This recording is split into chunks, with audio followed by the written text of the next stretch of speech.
فقولا له قولا لينا لعله يتذكر أو يخشى.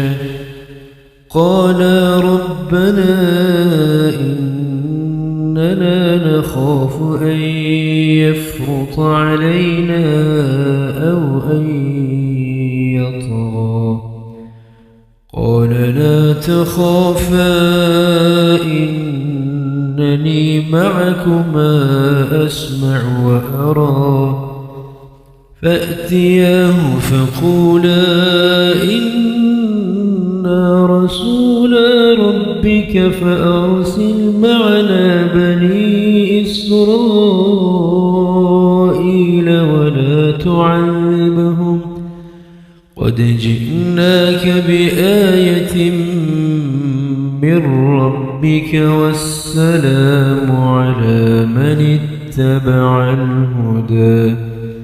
إنا قد أوحي إلينا أن العذاب على من كذب وتولى.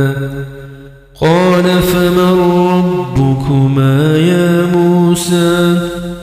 قال ربنا الذي أعطى كل شيء خلقه ثم هدى. قال فما بال القرون الأولى؟ قال علمها عند ربي في كتاب لا يضل ربي ولا ينسى. الذي جعل لكم الأرض مهدا وسلك لكم فيها سبلا وأنزل من السماء ماء فأخرجنا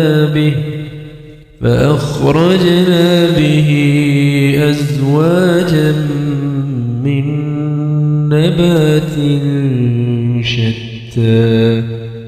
كلوا وارعوا أنعامكم إن في ذلك لآيات